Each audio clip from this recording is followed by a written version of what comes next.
We're doing a critical examination of the history and then the deliberate collapse of the content moderation operation at Twitter, what we now call X. And this isn't just a story about, a tech company or a name change. No, not at all. It's really a structural case study.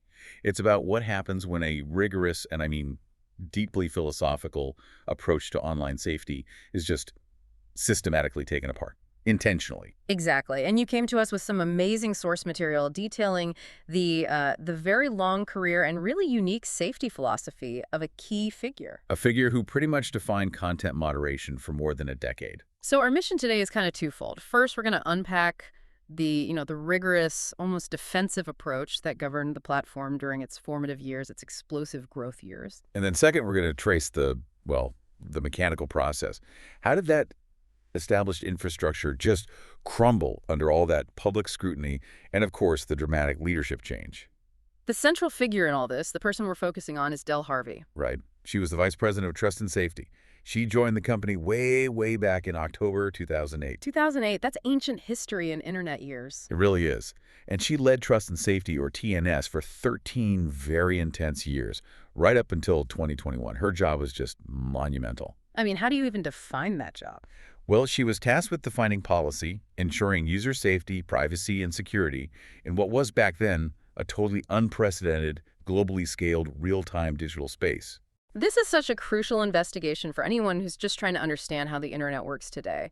We're asking, what was that detailed, decade-long ethos of safety that managed the world's most powerful megaphone before the platform became, synonymous with all this policy upheaval? And maybe the more important question is, what are the measurable real-world effects when that safety foundation is deliberately taken away? Okay, so let's start at the very beginning.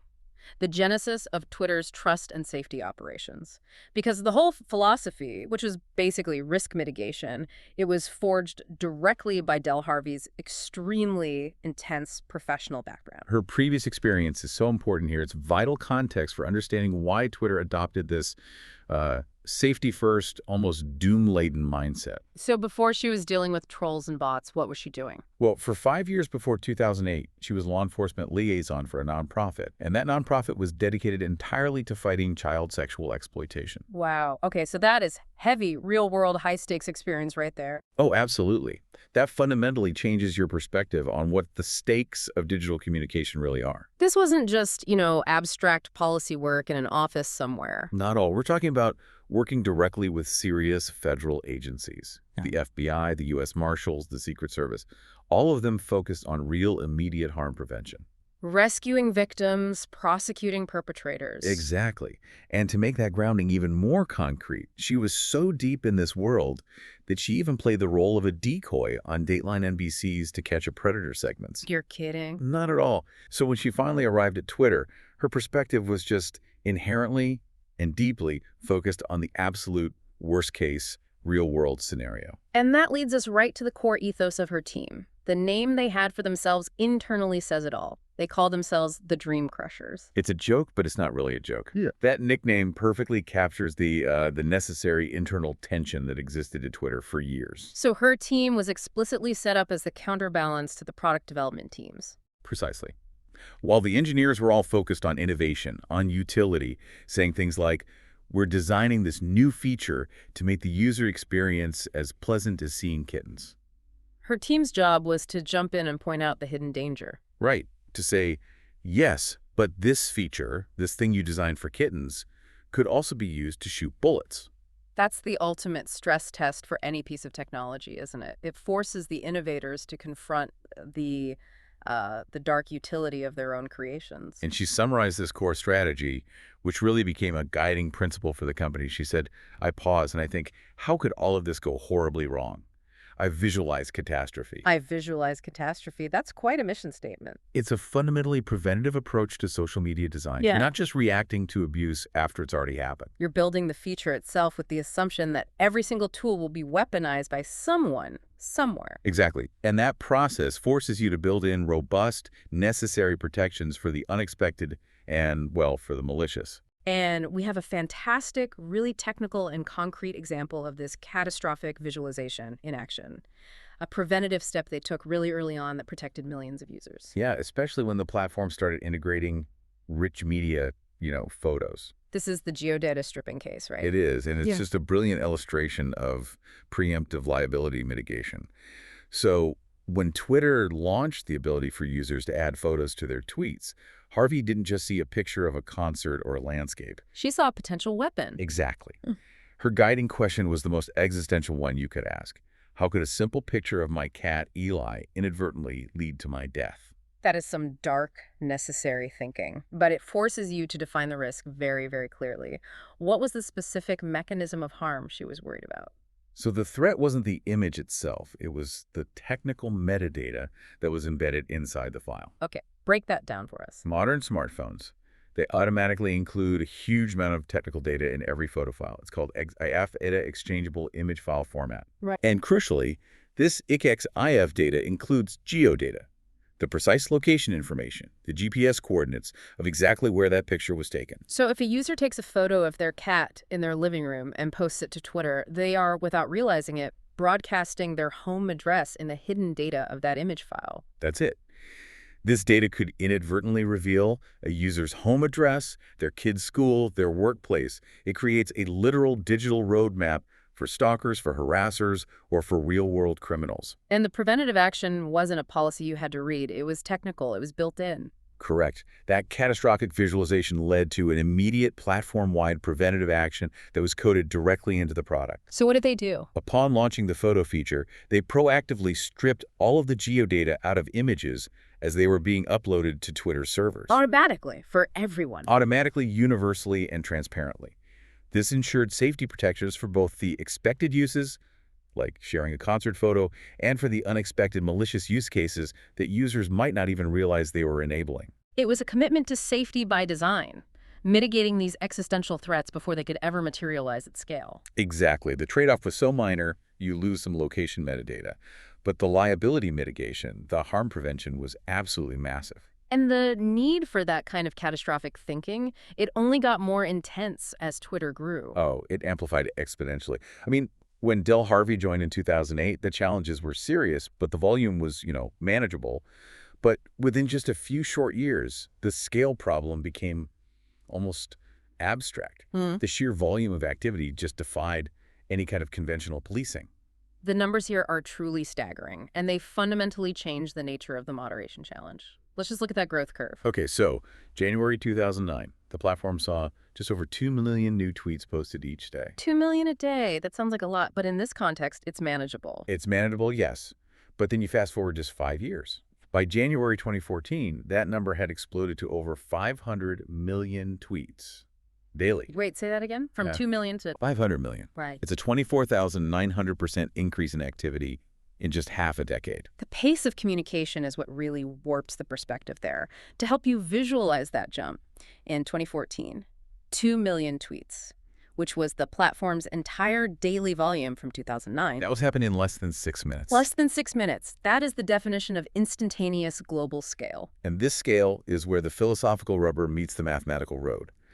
The powerful realization for these trust and safety teams was that at this sheer magnitude, even the rarest events, the statistical outliers, they stop being outliers. They become the norm. They become the norm. So tell us how the math works on that, because it's kind of counterintuitive. It is, but Yeah. as Harvey noted, if you are posting 500 million pieces of content a day, let's say 99.9999% of those tweets pose absolutely zero risk. Yeah. That's a massive success rate. Great, sounds great. But that tiny remaining percentage, that 0.001%, it still works out to roughly 150,000 potentially harmful tweets per month.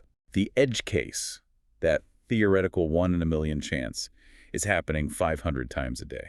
So you can't ignore the statistical outliers when they're occurring that frequently. No, you can't. They become the daily reality that you have to design your entire system for. And this incredible scale is complicated even more by the most human element of all, the need to interpret context. Oh, massively. Moderating content isn't just, filtering based on a list of bad words. It's deciphering human intention, which is often bizarre or ironic or deeply nuanced. Simple algorithms just fail instantly. And the source material gives us some really vivid examples of this context challenge. Let's take a phrase like yo bitch. Okay, On the surface, a simple automated filter flags that immediately. Instantly, it looks like a highly aggressive verbal abuse violation that should warrant a suspension. But human communication, it just doesn't conform to binary rules. Not at all. Depending on the context that the TNS team had to manually or semi-manually evaluate, that same phrase could be a reference to a line from the TV show Breaking Bad. Right, Jesse Pinkman? It could be a friendly, culturally specific greeting between close friends. Or, this is where you get into the truly bizarre scenarios that emerge at scale, it could be used when people are role-playing as dogs. You have to savor that for a moment. A global platform has to account for dog role-playing when it's writing its abuse policies. Exactly. And without that human, or that machine learning-derived context, simple automated filtering fails. It risks suspending legitimate users who are doing nothing wrong. Or on the flip side, it fails to catch real abuse that's hidden behind what looks like playful language. Then you've got the spam challenge, which on the surface seems easier to define. If an account sends the exact same message to thousands of people at the same time, that's classic spammer behavior. It should be an instant suspension to protect the network. It should. But the philosophical challenge comes up when that mass communication serves a legitimate, benign utility. Okay, give me an example. Right. What if that mass message is a notification that the International Space Station is passing overhead, which a user legitimately signed up to receive?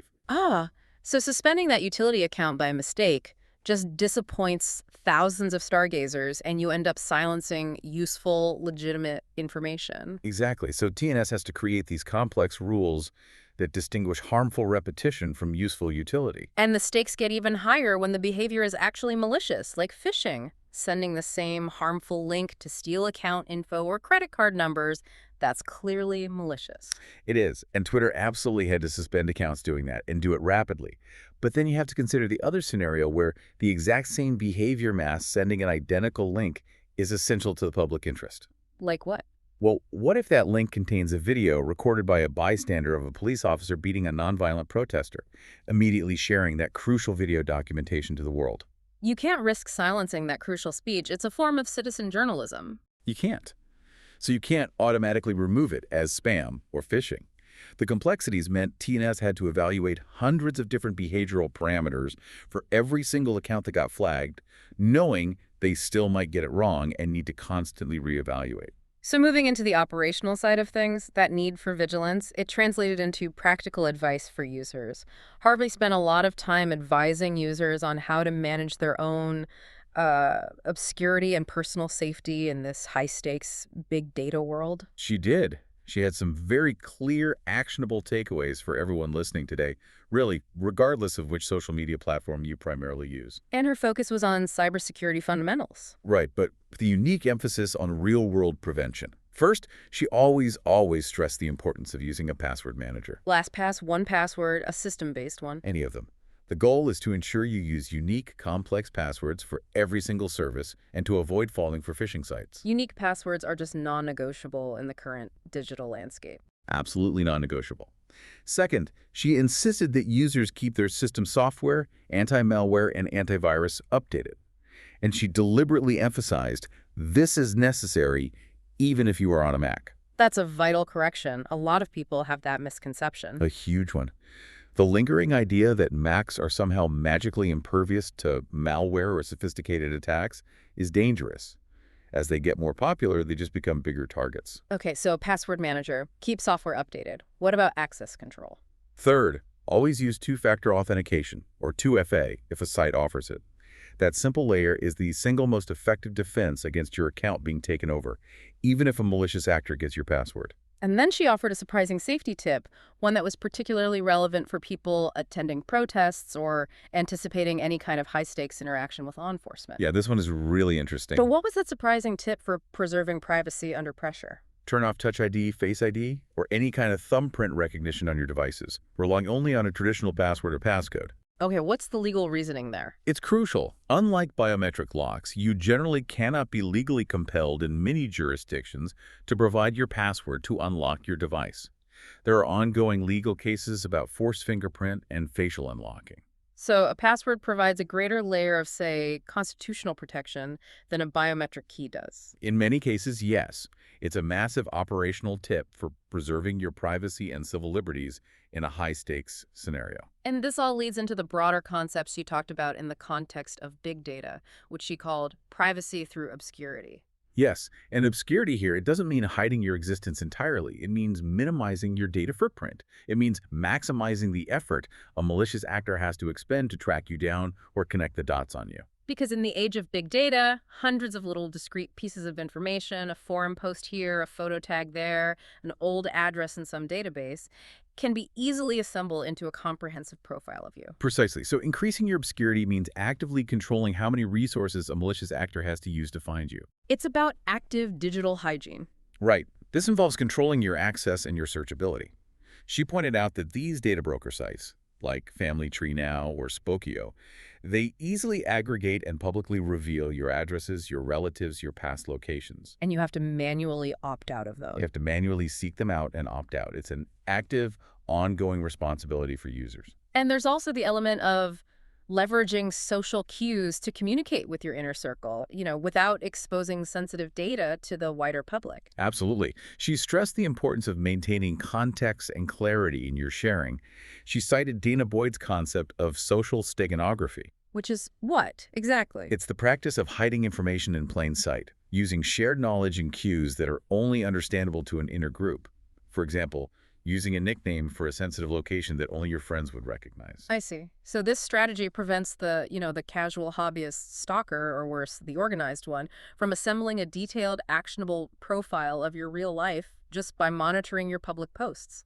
That's the goal. It's about making it harder. Okay, so we've established that the old guard of trust and safety, they operated under this deeply rigorous, almost philosophical defense designed to anticipate these existential threats. Right. But by the time Del Harvey left Twitter in 2021, the TNS operation, which was then led by subsequent figures like Vijaya Gadde and Yoel Roth, it was already facing immense external political scrutiny. And operational crises. It was a perfect storm that would eventually lead to its dissolution. The focus shifted from this internal harm prevention to accusations of political bias and suppression. And the critical flashpoint, the incident that really defined this crisis of confidence, was the Hunter Biden laptop story in October of 2020. That incident became absolutely central because it showcased a very high-profile moderation mistake that happened squarely under that previous management structure, and it immediately impacted a major political event. So lay out the specifics for us. What was the procedural mistake, and what was the rationale they gave for it? Okay, so on October 14th, 2020, the New York Post tweeted articles based on data allegedly retrieved from this laptop, and they included embedded images. Right. Twitter's TNS teams, operating under a policy that was enacted back in 2018, applied rules intended to prevent the dumping of hacked materials. Okay, so the core of the issue was the source of the material. Exactly.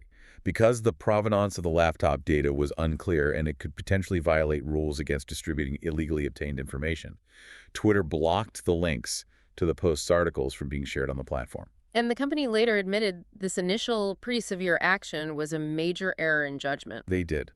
Former Chief Legal Officer Vijaya Gadde, she testified before the House Oversight Committee in 2023. She confirmed that Twitter changed the underlying policy within 24 hours. Why? Because they realized, in her words, they had not fully appreciated the impact of that policy on free press. The policy was originally designed to stop things like foreign interference operations, but applying it here was, they admitted, excessive. But the immediate mistake wasn't the only controversy. The procedure that Twitter used to correct the mistake, that caused additional severe political fire. That's right. Because policy changes at the time typically weren't retroactive, the Post was initially required to delete the original violating tweets.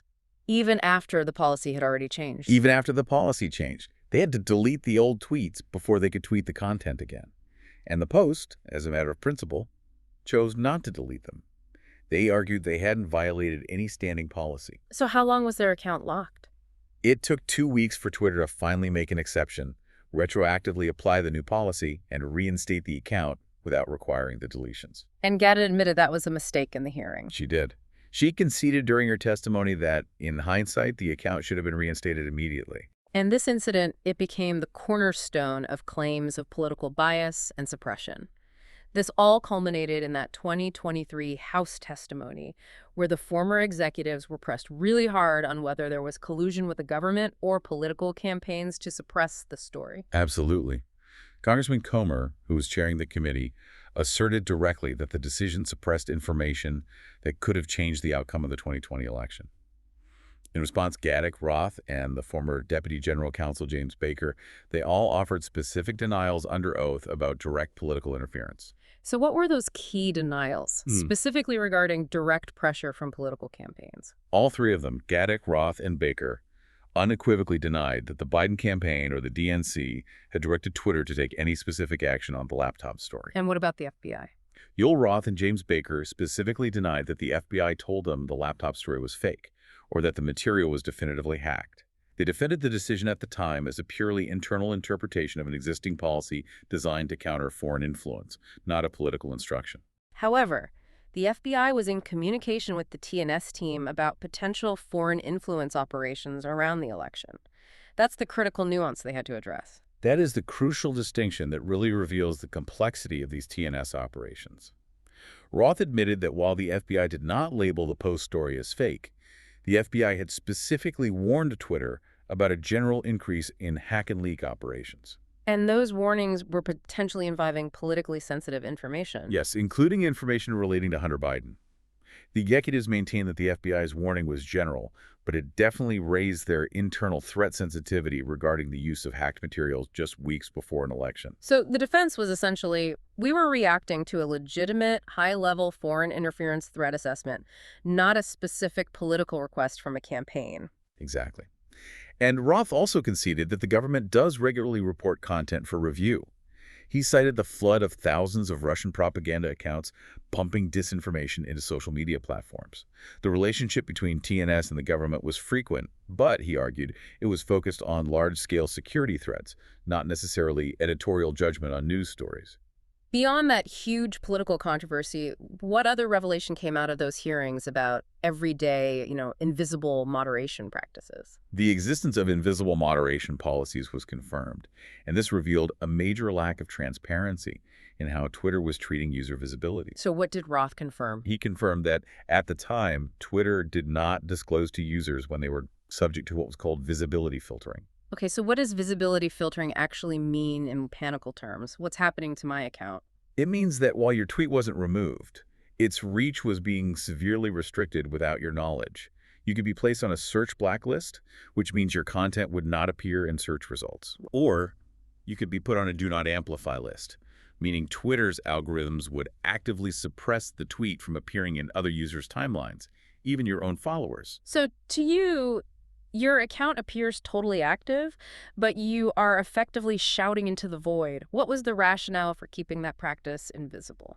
Well, the stated rationale, which often accompanies these kinds of tactics, is that if you inform bad actors precisely how they are being suppressed, it only allows them to quickly adapt their behavior to evade the filters. So it's a security measure. The TNS teams argue that invisible moderation was a necessary tool to combat sophisticated spam and coordinated hostile network behavior without giving away their security mechanisms. But their critique, which is valid regardless of your politics, is that this practice fundamentally undermines transparency and due process for legitimate users who might get caught in the crossfire. Absolutely. And finally, on this, we have to include the really stark warning provided by another former employee, Annika Collier-Navaroli, regarding the lead-up to the January 6th Capitol attack. This highlights the dangers of internal policy failure. Navaroli was a former member of the U.S. Safety Policy Team, and she delivered a very strong condemnation in her testimony.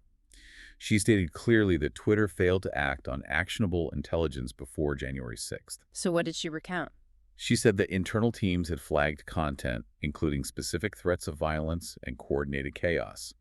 But the warnings were not elevated or acted upon decisively by the company brass prior to the insurrection. And she gave a warning to the committee. She did. She warned the committee that violence would happen again if nothing changed, implying that the company's own organizational structure allowed internal warnings about rising domestic threats to be disregarded. The struggles and the policy mistakes of that pre-Musk era were, clearly serious, but they were rooted in this massive, complex organization trying to apply these rigorous philosophical rules at an impossible scale. But the dramatic structural shifts that began with the acquisition in late 2022, they represent something qualitatively different. It's the systematic and rapid dismantling of the entire safety apparatus that was built over 13 years. And this transition was immediate, it was highly chaotic, and it was very publicly executed. It was a complete reversal of that philosophy of prevention that Del Harvey had established. It really was.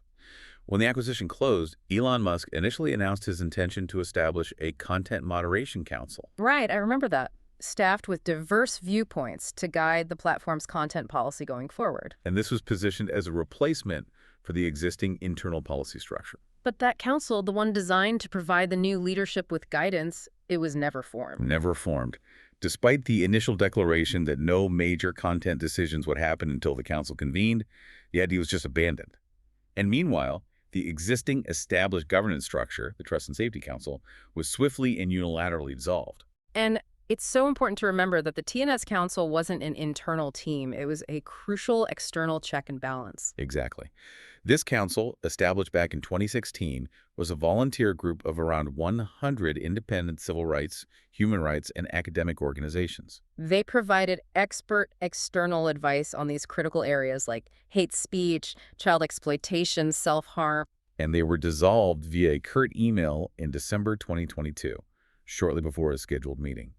It eliminated a vital external check on policy and removed a direct pipeline of expertise right into the platform. And at the same time, the internal teams, the ones tasked with the actual hands-on moderation, the people implementing that visualized catastrophe policy, they were gutted through mass layoffs. The operational impact was immediate and just devastating. It moved the platform from a state of policy complexity to just pure resource insufficiency. So the layoffs decimated these specialized trust and safety teams. They did.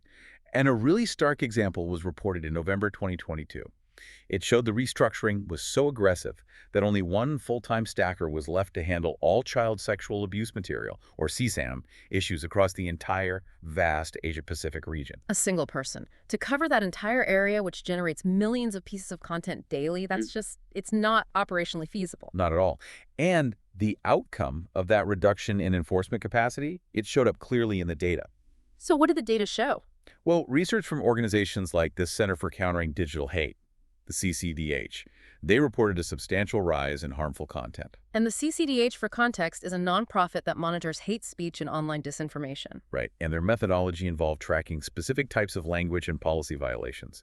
Their research reported that specifically anti-Black slurs appeared at nearly 3 times the pre-acquisition rate. 3 times. And homophobic and transphobic slurs rose by 52% and 62%, respectively.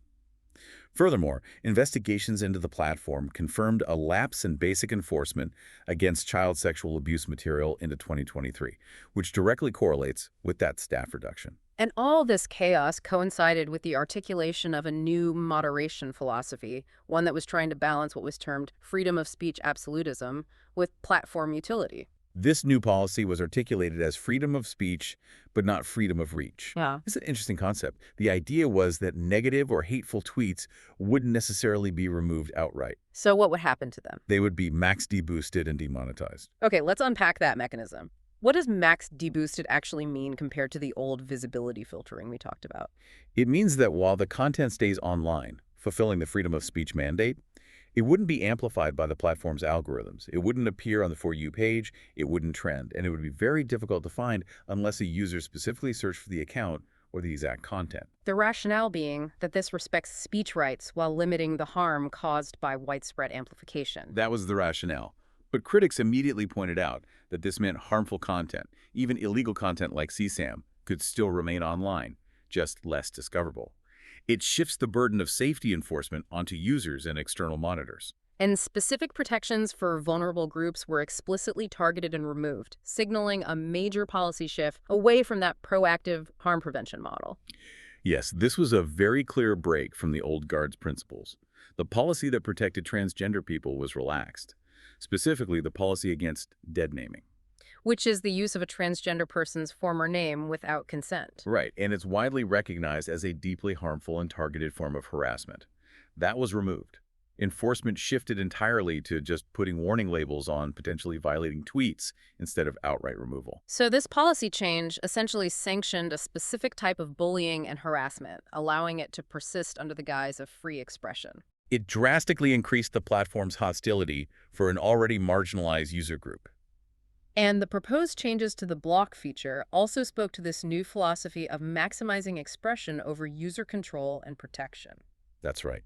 The new leadership proposed deleting the block feature entirely, except for direct messages, and they intended to replace it with a stronger mute function. The functional difference there is huge. It's massive. Blocking prevents an account from seeing your content, sending you messages, or interacting with you at all. Muting only hides their content from your view. So the proposal was criticized so vehemently because eliminating the block feature removes a crucial safety tool for victims of organized harassment, stalking, and domestic abuse. It gives the malicious actor continuous surveillance and interaction potential. And beyond these internal policies and user tools, the new ownership quickly clashed with long-standing, often publicly funded media institutions. This really illustrated an immediate friction between the new management philosophy and established journalistic norms. The NPR incident is a perfect illustration of how quickly and, well, haphazardly these decisions were being made. It is. In April 2023, Twitter incorrectly labeled NPR's main account as U.S. state-affiliated media, which was a label previously reserved for foreign propaganda outlets like Russia's RT or China's Xinhua news agency. Okay, what was the rationale for that designation? I mean, NPR gets very little government funding. Well, a reporter later tweeted that Musk admitted he was just relying on a Wikipedia category page to make this determination.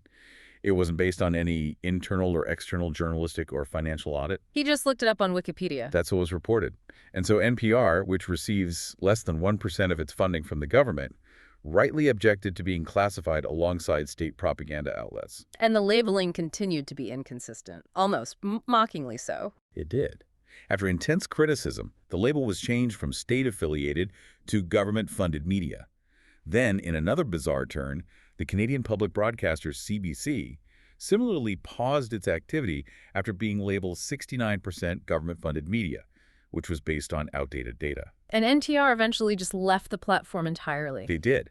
They ceased all activity, citing the damage to their credibility and, importantly, reporting that the effect on their overall traffic was negligible, which is a powerful statement that the platform had ceased to be a critical driver of legitimate news for them. And this operational shift, coupled with the dramatic and often political rhetoric coming from the top, it also prompted a significant exodus of high-profile users. Yeah, this wasn't just a political disagreement for many. It was a rejection of the platform's atmosphere and its safety direction. Many public figures left, often citing concerns about the replatforming of previously banned accounts or the general rise in hate speech. So who are we talking about? Celebrities like the actress Jamie Lee Curtis, who had over 745,000 followers, she deactivated her account. The singer and actress Bette Midler, the comedian Greg Davies, they all similarly left the platform, signaling that the environment had just become too toxic or too chaotic to justify their participation. So what does this all mean when we look at the full arc of the platform's history, from its, rigorous policy genesis to its chaotic structural collapse? It's quite a story. We've examined a platform that, under its initial safety leadership, built this deeply rigorous philosophical approach, Del Harvey's visualized catastrophe ethos. It was designed explicitly to mitigate and prevent existential threats at a massive scale. And then we saw that entire expensive expert apparatus systematically weakened and then just discarded in favor of a new speech maximalist ideology. The central conflict has fundamentally shifted, and that shift dictates the experience for every single user on the platform today. It really does. The old guard's massive, complex problem was figuring out how to ethically and accurately moderate 500 million tweets a day under intense government and political scrutiny. They prioritize prevention, often at the expense of absolute transparency or maximum reach. Exactly. Now, that operational problem has been replaced by an ideological conflict, debating if it should be moderated at all. The new structure prioritizes freedom of reach over dedicated user protection. It asserts that the cost of limiting speech outweighs the cost of chaos and harm. But the underlying challenge, it remains the same for any global communications platform operating at this speed and scale. How do you balance genuine free expression with necessary safety without having dedicated, expert operational checks and balances constantly visualizing the worst-case scenario? The absence of a dream crusher team is profoundly felt. It is. And this is where we return to the chilling core of Del Harvey's preventative philosophy. The trust and safety team operated under the mathematical belief that even a tiny percentage of risky activity That 0.0001% of content. translates to 150,000 potentially harmful tweets a month. And that math doesn't change just because the staff does. No, it doesn't. Considering that the highly specialized staff dedicated to preventing catastrophe and the advisory bodies that check their work have been so heavily reduced or eliminated entirely in favor of a philosophy that just assumes good intentions. Well, it raises a profound question for our current moment in global communication. So what is the current real-world consequence of assuming the best? Of prioritizing reach and maximizing speech, rather than actively and operationally visualizing the worst, in an age where communication is instantaneous, global, and highly influential. The danger is inherent in abandoning that philosophy of prevention. And the knowledge we've gained today really highlights that safety isn't a passive state. It's a feature that has to be actively engineered and defended. The real question is whether any platform, once it's been stripped of its safety guardrails, can ever effectively rebuild the trust that's required to function as a beneficial global commons. That is the long-term challenge facing not just the platform formerly known as Twitter, but all of us who rely on it. And that's something for you to consider as you navigate the digital landscape going forward.